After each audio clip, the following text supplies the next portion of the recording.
Selama periode Yuanyu dari dinasti Song Utara, Kaisar Zhao Shu dari dinasti Song masih muda dan tidak berpengalaman, sedangkan Ibu Suri Gao yang ikut mendengarkan masalah politik sudah tiba pada usia tuanya. Kaisar Liao yang bernama Yehlu Hongji telah lama mendambakan wilayah dinasti Song. Melihat kekuatan dinasti Song yang perlahan melemah, dia mengabaikan gencatan senjata antara kedua negara dan mengirim banyak pasukan ke perbatasan antara Song dan Liao. Pasukan yang dikirim negara Liao menjarah pasokan makanan dan harta rakyat dari negara Song yang membuat banyak rakyat binasa dan kehilangan tempat tinggal. Sekte bela diri di dataran tengah serta para pahlawan tidak tahan melihat tanah airnya dirusak dan kehidupan rakyat dihancurkan. Mereka membawa semangat membela kebenaran untuk rakyat dan negara, dan meluncurkan tindakan untuk membantu negara Song melawan negara Liao.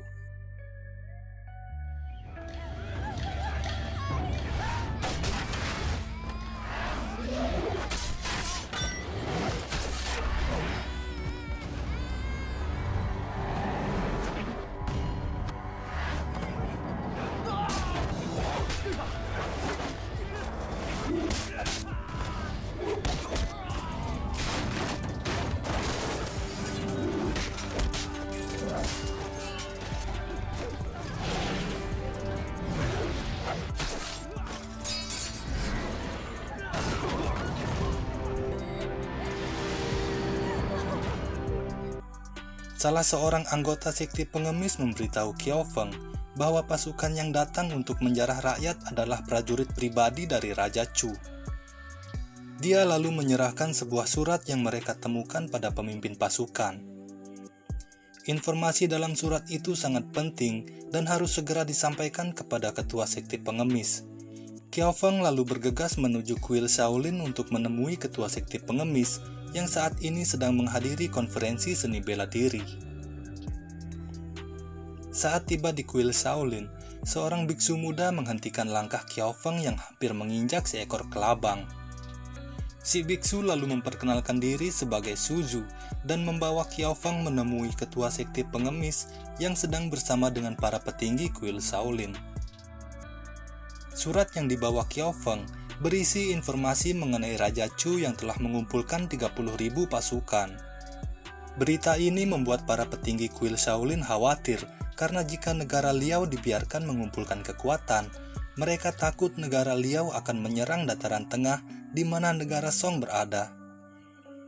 Semua orang mengetahui jika tidak ada negara yang tidak berani Liao ganggu, termasuk Xia Timur, Jurchen, dan Dali. Xuanzi sebagai kepala kuil Shaolin memutuskan untuk segera mengirim surat ke Dali dan mengingatkan Tuan Duan agar lebih waspada. Selain itu, Xuanzi juga akan meminta agar pengadilan istana lebih berhati-hati. Untuk memantau situasi di perbatasan, Xuanzi menyerahkannya kepada sekte pengemis yang anggotanya tersebar di seluruh daratan Cina. Di aula ruang konferensi seni bela diri, seorang pemuda bernama Mu Rongfu bertarung dan dengan mudah mengalahkan lawannya. Petarung yang lain kemudian maju setelah melihat lawan Mu Rongfu tidak bisa melanjutkan pertarungan. Namun meskipun bertarung tanpa istirahat, Mu Rongfu tetap mendominasi lawannya tanpa kesulitan. Semua orang yang berada di ruangan itu yakin jika konferensi seni bela diri kali ini pasti akan dimenangkan oleh Mu Rongfu. Saat itu Qiao Feng datang dan sangat terkesan dengan seni bela diri Mu Rongfu. Dia lalu memperkenalkan diri dan dengan sopan memberikan tantangan. Mendengar nama Qiao Feng, semua orang sangat terkejut dan para biksu segera memberi hormat. Qiao Feng dan Mu Rongfu sama-sama terkenal dengan seni bela diri mereka yang sangat hebat, sehingga mendapat julukan Murong dari selatan dan Qiao Feng dari utara. Dari awal pertarungan terlihat Qiao Feng menekan Mu Rongfu dan tidak membiarkannya mendaratkan satupun pukulan. Meskipun Mu Rongfu menggunakan teknik pergerakan bintang, Qiao Feng dengan mudah menahan serangannya. Melihat Mu Rongfu yang akan terjatuh, Qiao Feng segera berlari ke belakang dan membantu menahan tubuhnya. Pada akhirnya Mu Rongfu tidak bisa mengalahkan Qiao Feng dan mengakui kekalahannya. Qiao Feng mengatakan jika dia hanya sedikit beruntung karena Murongfu telah bertarung berturut-turut dan kehilangan banyak stamina. Jika ada pertemuan di lain hari, Qiao Feng ingin bertarung kembali dengan Murongfu pada kondisi terbaiknya. Murongfu kemudian pergi dari aula konferensi. Wang Jiantong menemui guru besar Shaolin dan memberitahu mereka jika dia akan menjadikan Qiao Feng sebagai ketua sekte pengemis berikutnya. Guru Ziguang menolak keputusan Wang Jiantong karena tidak bijak membiarkan seorang anak muda untuk memimpin sekte pengemis yang merupakan sekte terbesar di dunia persilatan. Wang Jiantong mengatakan jika pencapaian sekte pengemis saat ini merupakan kontribusi dari Qiao Feng.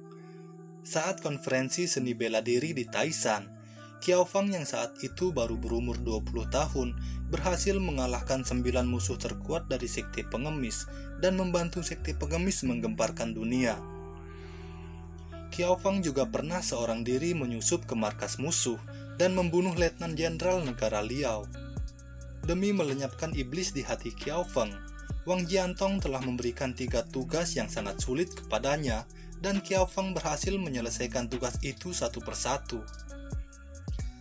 Jika tidak karena terus mempersulit Qiao Feng, Wang Jiantong pasti telah lama akan menyerahkan posisi ketua sekte kepadanya. Pada akhirnya, kedua guru besar Shaolin menerima keputusan Wang Jiantong untuk menjadikan Qiao Feng sebagai ketua sekte pengemis. Namun Guru Xuanzi mengingatkan agar Wang Jiantong lebih berhati-hati dan selalu waspada. Pertarungan antara Qiao Feng dan Murongfu sangat menginspirasi para murid kuil Shaolin. Mereka berlatih dengan penuh semangat hingga mengabaikan tugasnya untuk menyapu halaman. Salah satu murid menghina Suzu yang masih menyapu dan mengatakan jika dia tidak akan bisa menyamai Murongfu dan Qiao Feng karena Suzu sangat bodoh dan dungu. Suzu tidak marah mendengar hinaan saudara seperguruannya dan menghadapi mereka dengan tenang dan sabar. Namun para murid itu tidak sadar jika tindakan mereka sedang disaksikan oleh Guru Xuanzi. Guru Xuanzi lalu menegur mereka dan memberikan hukuman untuk menyalin buku Buddha sebanyak 100 kali. Guru Xuanzi menjelaskan kepada Suzu teknik 18 telapak penakluk naga milik Qiao Feng yang telah mengalahkan Murongfu.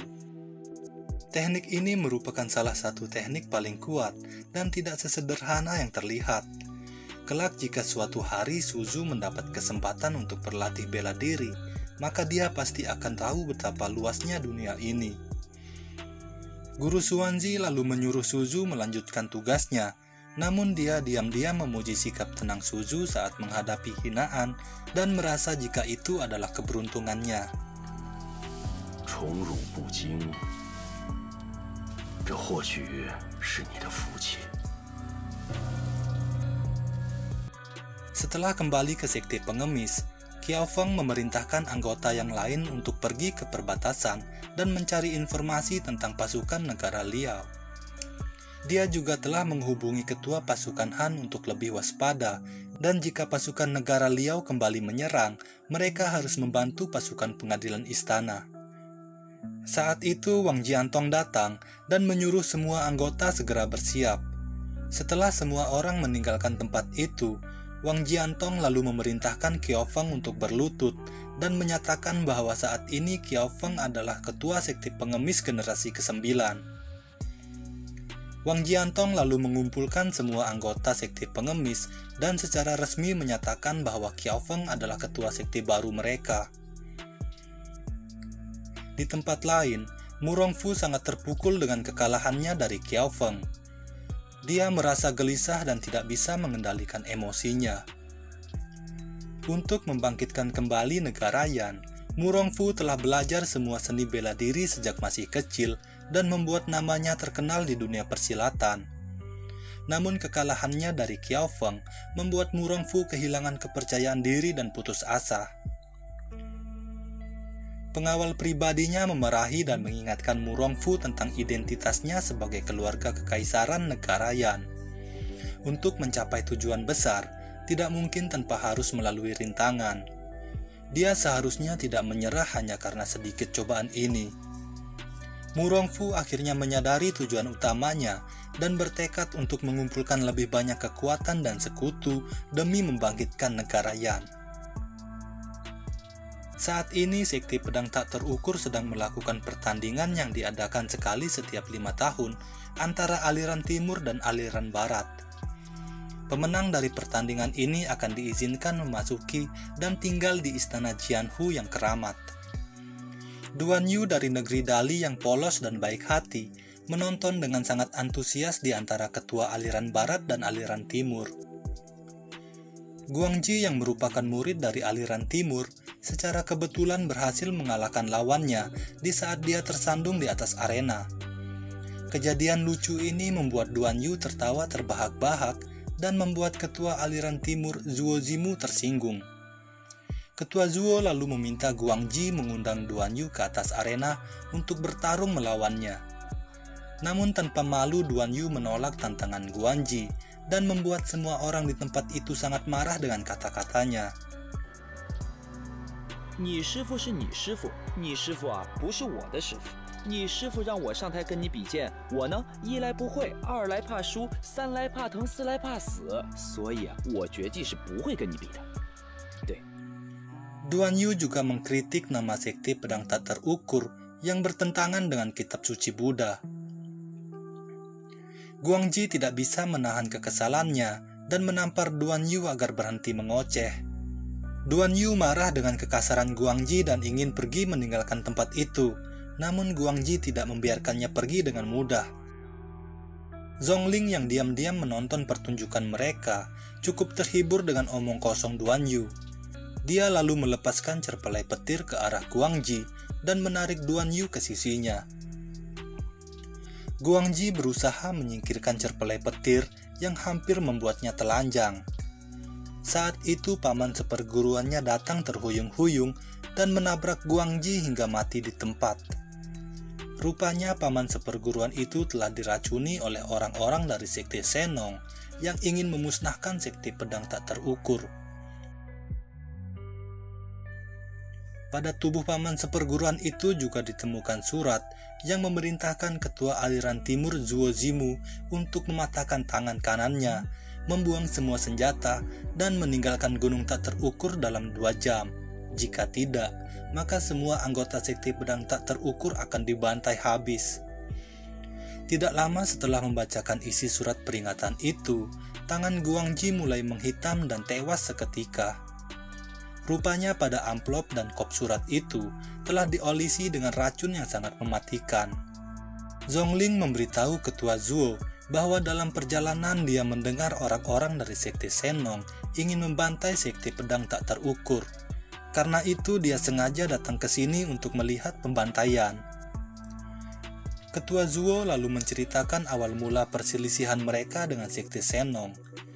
Tahun lalu orang-orang dari sekte Senong datang dan ingin memetik obat di gunung tak terukur. Ketua Zuo tidak mengizinkan mereka, namun orang-orang dari sekte Senong diam-diam memasuki gunung tak terukur dan memetik tumbuhan obat.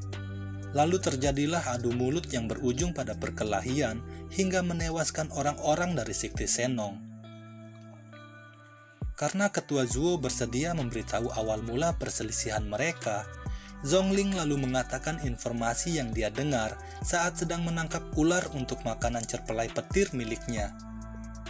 Saat itu ada beberapa orang yang mengancam akan membantai sekte Senong jika mereka tidak memusnahkan sekte pedang tak terukur.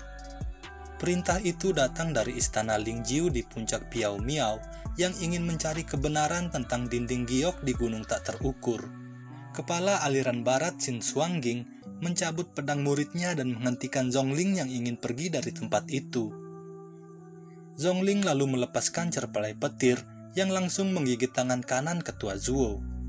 Ternyata hewan kecil itu juga memiliki racun yang bisa membunuh ketua Zuo dalam jangka waktu 6 jam jika tidak segera diobati. Zhongling kemudian menggunakan cerpelai petir untuk mengancam setiap orang yang ingin menghentikannya meninggalkan tempat itu. Dalam perjalanan, Duan Yu dan Zhongling melihat kepulan asap di bawah bukit yang ternyata adalah kelompok sekte Senong. Mereka saat ini sedang menyiapkan racun dalam jumlah yang sangat banyak untuk membunuh semua anggota sekte pedang tak terukur. Zhongling tidak ingin terlibat dengan urusan mereka dan mengajak Duan Yu segera pergi dari sana. Namun Duan Yu tidak ingin melihat banyak orang mati konyol dan bermaksud untuk menemui ketua sekte Shennong agar menghentikan tindakannya. Zhongling melemparkan sebuah batu dan menjatuhkan Duan Yu untuk mencegahnya mendatangi sekte Shennong. Saat akan membantu Duan Yu untuk berdiri, tangannya tanpa sengaja menyentuh area terlarang milik Zhongling yang membuat Duan Yu dibanting hingga pingsan. Zhongling merasa bersalah dan meminta maaf kepada Duan Yu karena telah memukulnya. Namun Duan Yu tidak mempermasalahkan hal itu karena tahu jika itu adalah tindakan spontan Zhongling. Di samping itu, Zhongling juga telah membantunya saat berada di sekte pedang tak terukur. Kejadian ini membuat mereka semakin dekat, dan pada akhirnya Zhongling menemani Duan Yu pergi ke sekte Shennong. Duan Yu mencoba berbicara dengan ketua si Kong Xuan agar menghentikan tindakan balas dendamnya terhadap sekte pedang tak terukur. Namun ketua si Kong hanya tertawa saat mendengar dirinya dinasehati oleh anak kecil. Dia kemudian memerintahkan anggota sekte untuk menangkap Duan Yu dan menginterogasi dirinya. Ketua si Kong juga memerintahkan menangkap Zhongling yang saat itu ingin membela Duan Yu. Namun Zhongling tidak tinggal diam dan menghajar anggota sekte Shennong yang ingin menangkapnya. Melihat muridnya tidak mampu menghadapi Zhongling, ketua si Kong turun tangan dan dengan cepat melumpuhkannya. Namun saat itu cerpelai petir keluar dan menggigit tangan ketua si Kong. Binatang itu juga menggigit leher banyak orang dari sekte Shennong. Zhongling kemudian menggunakan kesempatan ini untuk melarikan diri bersama Duan Yu. Ketua si Kong yang sangat marah memerintahkan semua anggota sekte menyebar ke 4 penjuru untuk menangkap mereka. Pada malam hari, Zhongling dan Duan Yu akhirnya tertangkap. Ketua si Kong meminta Zhongling segera menyerahkan penawar dari racun cerpelai petir. Namun penawar ini hanya dimiliki oleh ayah Zhongling yang membuat ketua si Kong sangat kesal. Saat itu racun cerpelai petir mulai beraksi dan membuat ketua si Kong sangat kesakitan. Demi mencegah racun menyebar ke seluruh tubuhnya, ketua si Kong tanpa ragu memotong tangan kanannya. Ketua si Kong memberi obat perusak usus kepada Duan Yu dan menyuruhnya pergi ke lembah Wanji untuk meminta obat penawar kepada ayah Zhongling. Dia memperingatkan agar Duan Yu kembali sebelum hari ke-7, karena jika tidak, obat itu akan bereaksi dan merusak organ di dalam tubuhnya. Zhongling lalu meminta Duan Yu membawa salah satu sepatunya sebagai bukti dan hanya menyampaikan bahwa dirinya dalam bahaya tanpa menyebutkan lokasinya. Hal ini dilakukan untuk menjamin keselamatan Duan Yu, karena setiap orang yang bermarga Duan yang memasuki lembah Wanji akan dibunuh tanpa terkecuali. Dalam perjalanan, Duan Yu tanpa sengaja mendengar rahasia dinding giok tak terukur di istana Jianhu dari 2 sejoli yang bermaksud melarikan diri sebelum sekte Shennong menyerang. Bertahun-tahun yang lalu, kakek guru aliran timur dari sekte pedang tak terukur melihat sepasang dewa pada dinding giok yang sedang memainkan pedang. Kakek guru itu ingin mempelajari beberapa jurus, namun bayangan pada dinding itu terlalu cepat dan sangat aneh. Dia pun menjadi terobsesi dengan teknik pedang itu, hingga mengabaikan teknik pedang sektenya sendiri. Kakek guru dari aliran barat juga pernah melihat seorang dewi yang berlatih pedang pada dinding batu giok. Namun 2 tahun kemudian bayangan dewi itu tiba-tiba menghilang. Kakek guru itu bolak-balik di puncak gunung siang malam dan melamun menatap dinding giok. Hingga setengah tahun kemudian, kakek guru itu jatuh sakit dan akhirnya meninggal dunia. Sialnya, kedua pasangan itu memergoki Duan Yu yang membuatnya terpaksa melarikan diri ke dalam area terlarang dari sekte pedang tak terukur dan terjatuh dari atas tebing. Keesokan paginya, Duan Yu menemukan sebuah batu giok yang cukup besar di bawah tebing. Dia bermaksud untuk mengukir namanya agar setiap orang yang melihat batu ini mengetahui jika dirinya pernah berada di sini. Namun batu giok itu sangat keras yang membuat dirinya tidak mampu membuat satupun goresan meskipun telah mengukir hingga malam hari. Saat itu tanpa sengaja Duan Yu akhirnya menemukan rahasia bayangan Dewi pada dinding batu giok yang ternyata merupakan pantulan dari cahaya bulan. Duan Yu lalu mengambil sebuah ranting dan bergerak asal-asalan berpura-pura menjadi dewa pedang. Namun dirinya tanpa sengaja terjatuh ke sebuah lubang yang berujung pada ruang rahasia di dasar danau istana Qianhu. Di sana Duan Yu melihat patung giok cantik dan sebuah surat yang diukir di atas batu. Surat itu ditinggalkan oleh Wu Yazi yang ditujukan kepada Qiu Sui, wanita pada batu giok.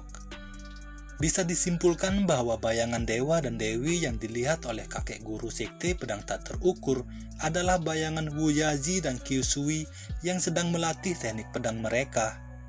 Di bawah patung Qiu Sui terdapat kalimat yang mengatakan untuk melakukan koto 1000 kali, bersedia diperintah olehnya, mematuhi semua perintahnya dan mati tanpa penyesalan.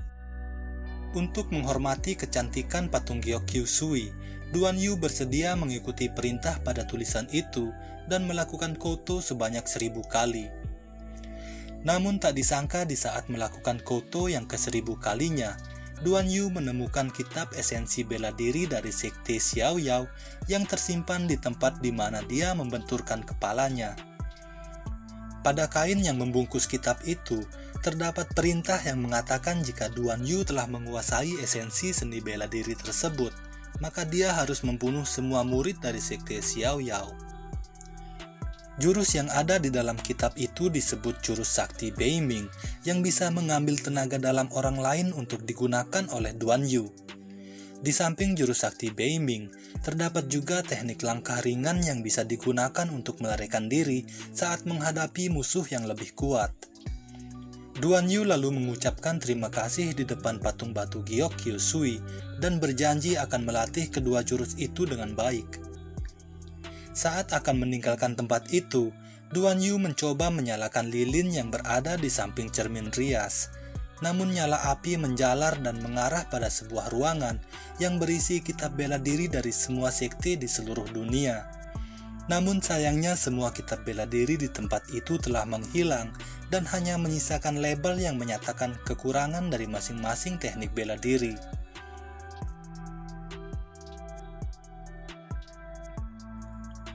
Duan Yu lalu meninggalkan tempat itu setelah berjanji akan kembali lagi di masa depan untuk menemui patung batu giok Qiu Sui.